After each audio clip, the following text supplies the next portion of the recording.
Assalamualaikum dan salam sejahtera. Hari ini saya ingin kongsikan berkaitan dengan Jabatan Tenaga Kerja Semenanjung Malaysia, di mana para kaki tangan boleh membuat aduan berkaitan dengan aduan buruh. Di sini saya ada kongsikan URL bagi Jabatan Tenaga Kerja Semenanjung Malaysia ini di bawah. Jadi anda boleh klik di link tersebut untuk mendapatkan maklumat-maklumat. Ketika PKP 4.0 ini, mungkin ada ramai kaki tangan yang terkesan dengan majikan, dan mungkin juga ada pertikaian-pertikaian yang sukar untuk diselesaikan. Jadi kedua-dua pihak boleh membuat rujukan di sini. Apakah yang patut anda utarakan dan apa juga perkara-perkara yang tidak boleh anda utarakan. Jadi di sini aduan yang dikendalikan oleh pihak Jabatan Tenaga Kerja ni adalah berkaitan dengan perkara pertama di antaranya adalah tidak dibayar gaji, tiada cuti tahunan, tidak melaporkan pengajian pekerja asing, diberhentikan kerja tanpa notis, tiada kontrak perkhidmatan lewat bayar gaji majikan tidak mematuhi perintah gaji minimum 2012, atau majikan tidak mematuhi Akta Umur Persaraan Minimum 2012. Jadi banyak lagi aduan-aduan yang boleh anda utarakan. Anda boleh membacanya di sini. Jadi sementara anda untuk melakukan aduan-aduan, anda mestilah melihat kepada Akta Kerja 1955. Anda harus merujuk kepada akta ini sebelum anda melakukan aduan kepada Jabatan Tenaga Kerja ini. Jadi sekiranya anda dalam kelompok yang ramai di dalam sebuah syarikat atau organisasi, mungkin anda boleh melantik seorang menjadi wakil anda untuk membuat aduan kepada Jabatan Tenaga Kerja ini.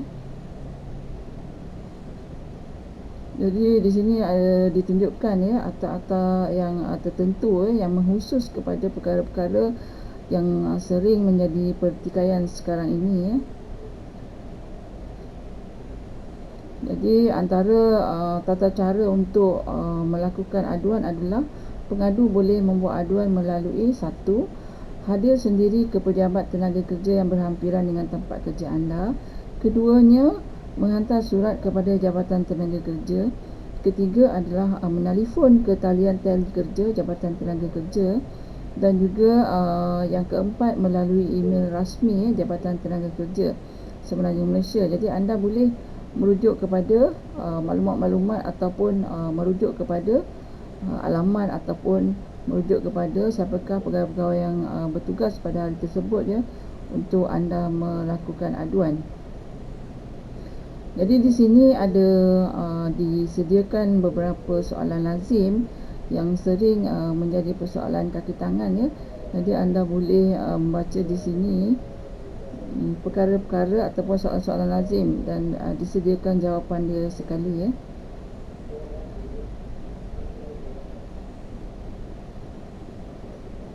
Di sini antara perkara-perkaranya adalah seperti nombor 7 apakah tanggungjawab majikan sekiranya ingin menambatkan perkhidmatan pekerja.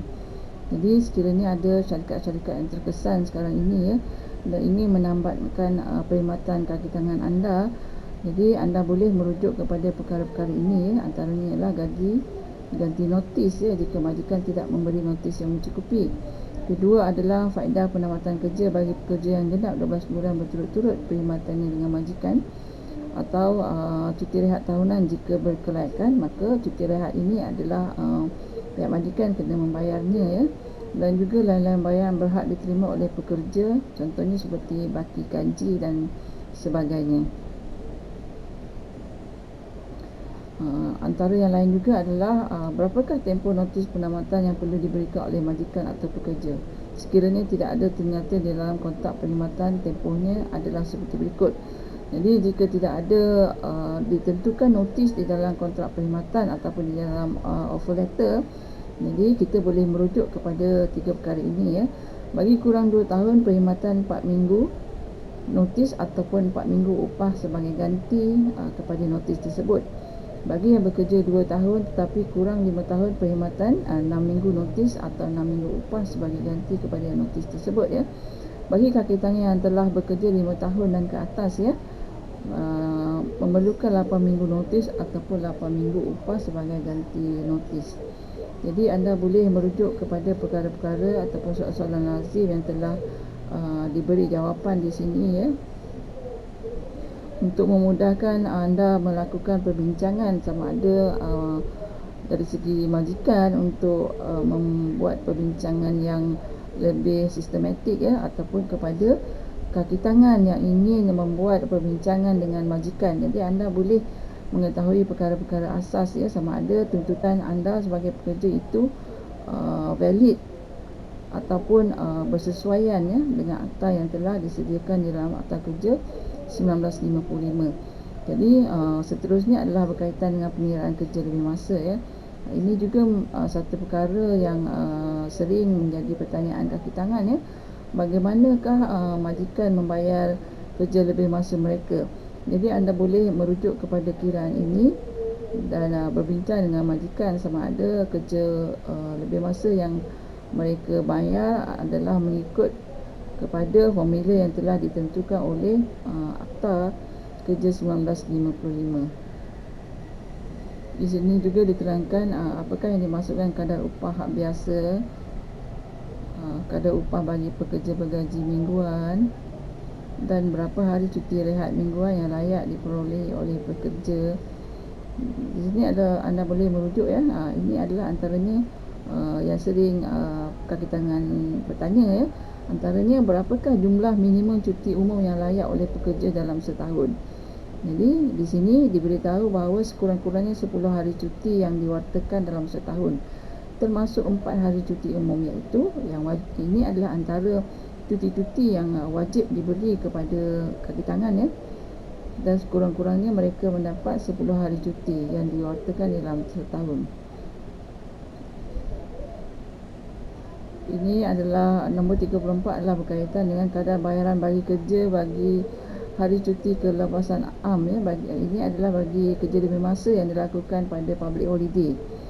Jadi di sini dinyatakan bahawa bagi pekerja yang bergaji bulanan, mingguan, harian dan jam, kadar upah dibayar 2 hari upah pada kadar biasa. Bagi pekerja yang dibayar upah mengikut kadar kerja, piece rate, kadar upah dibayar 2 kali ganda kadar biasa bagi satu kadar.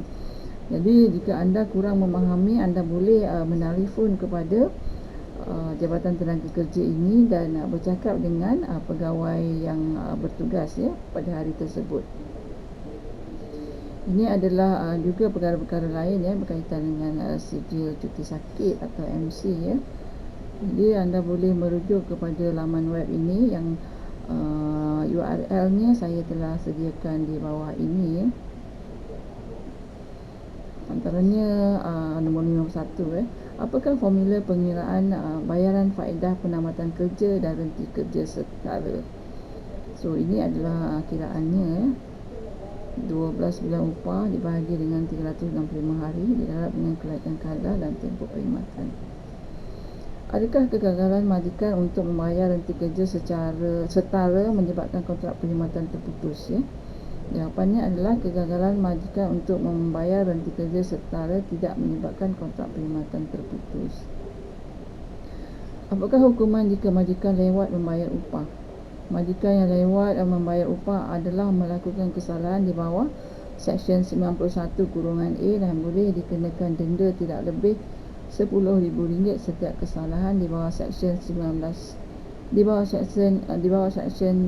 99A ya.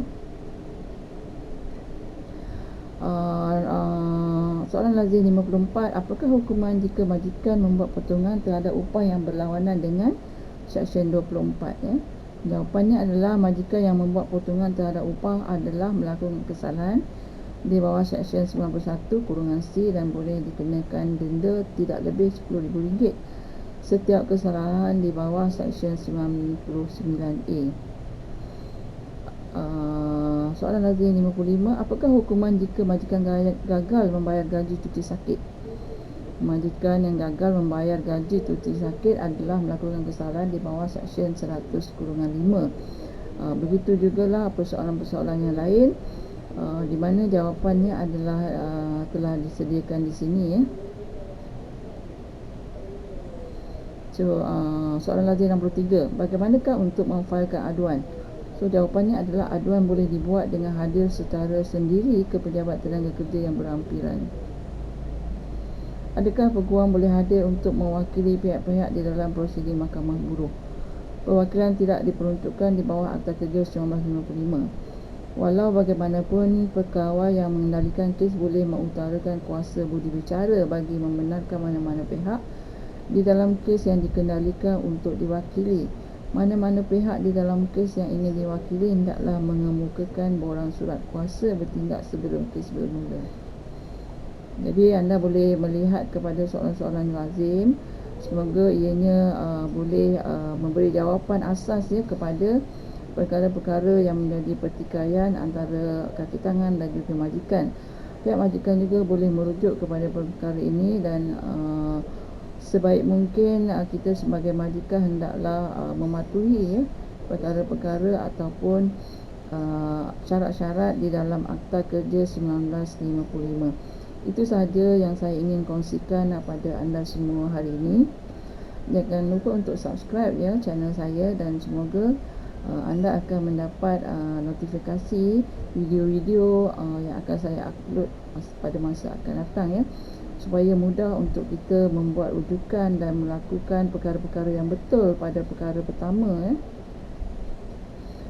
Selalunya pertikaian antara kaki tangan dan majikan ini selalu membawa kepada perkara yang memutuskan hubungan antara kaki tangan dan majikan, dan di mana di situ berlakunya pertikaian yang berlarutan dan tidak mendapat satu keputusan yang memberi kemenangan kepada kedua-dua pihak.